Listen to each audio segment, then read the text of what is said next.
మలయాళ హీరోలను తమ యాక్టర్లుగా ఓన్ చేసుకుంటోంది టీఎఫ్ఐ. అక్కడి హీరోలకు ఇక్కడ లైవ్ మార్కెట్ కూడా ఇస్తోంది. బాలీవుడ్ లో ఫేడ్ అయిపోతున్న హీరోలకు విలన్లుగా సెకండ్ ఛాన్స్ ఇస్తోంది టాలీవుడ్. కానీ నార్త్ బెల్ట్ మన హీరోల ఇమేజ్ డ్యామేజ్ చేయడాన్ని పనిగా పెట్టుకుంది. బీటౌన్ ట్రాప్ లో పడిందెవరు అసలు? టాలీవుడ్ స్టామినా మారిపోయాక కూడా బాలీవుడ్ కోసం ఇక్కడి స్టార్స్ ఎందుకు పరుగులు పెడుతున్నారు? టీ టౌన్ హీరోల డామినేషన్ తట్టుకోలేక బీ టౌన్ కుట్ర చేస్తుందా? టాలీవుడ్ స్థాయి పాన్ ఇండియా దాటి గ్లోబల్ లెవెల్లోకి చేరింది. లోకల్ బాయ్స్ వరల్డ్ వైడ్ గుర్తింపు తెచ్చుకుంటున్నారు. కానీ బాలీవుడ్ లో ఐడెంటిటీ, మార్కెట్ ఎక్స్పాండ్ కోసం పరుగులు పెడుతున్నారు. ఇదే బీ టౌన్ పాలిట వరంగా మన హీరోలకు శాపంగా మారింది. తెలుగు సినిమాలతో బాలీవుడ్ ను రూల్ చేస్తుంటే తట్టుకోలేక మన హీరోలపై కుట్ర చేస్తుంది. ముఖ్యంగా యంగ్ హీరోలకు వల వేస్తుంది. ఈ వలలో ఫస్ట్ చిక్కుకున్నది డార్లింగ్ ప్రభాస్.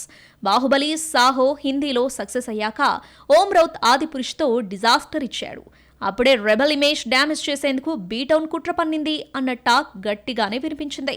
కానీ ఇప్పటి పరిణామాలు చూస్తుంటే అది నిజమే అన్న డౌట్స్ వ్యక్తం చేస్తున్నారు ఫ్యాన్స్. సౌత్ లో నార్త్ మూవీకి బిజినెస్ జరిగేందుకు ఇక్కడ హీరోలకు మొక్కుబడి క్యారెక్టర్లు ఇస్తూ వాళ్లకున్న స్టార్ ఇమేజ్ దెబ్బతీస్తున్నారు. ఇది మన హీరోలకు అర్థం కావడం లేదు. బీటౌన్ అంటే పెద్దదిగా కన్సిడర్ చేయడం వల్లే అక్కడి దర్శకులకు గ్రీన్ సిగ్నల్ ఇచ్చి సెల్ఫ్ గోల్ వేసుకుంటున్నారు. తాజాగా బీటౌన్ దర్శకుడు అయాన్ ముఖర్జీ చేతికి జూనియర్ ఎన్టీఆర్ బలయ్యాడు. వార్ 2లో తారక్ అపీరెన్స్ చూసి ట్రోల్ అయ్యేలా చేసింది బీటౌన్. బాలీవుడ్ లో టాలీవుడ్ హీరో ఎవరైనా సక్సెస్ అయ్యారంటే అది కేవలం నాగార్జున మాత్రమే.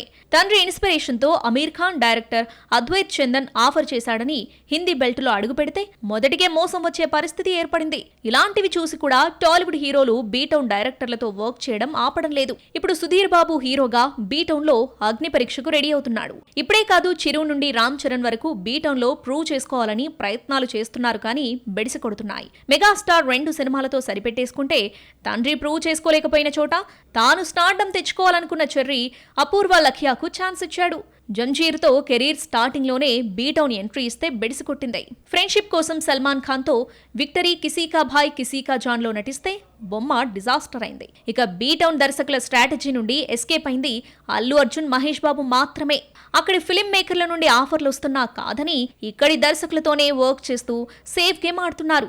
బాలీవుడ్ ఫేడ్ అవుట్ అవుతున్న హీరోలకు టీ టౌన్ సెకండ్ లైఫ్ ఇస్తుంటే మన స్టార్ హీరోలకు మాత్రం నార్త్ బెల్ట్ ఫ్లాపులిచ్చి అక్కడ ఇమేజ్ డ్యామేజ్ చేస్తుంది. ఇప్పటికైనా మన హీరోలు కళ్ళు తెరుస్తారో లేక ఇదే పరంపర కంటిన్యూ చేస్తారో? Let's wait.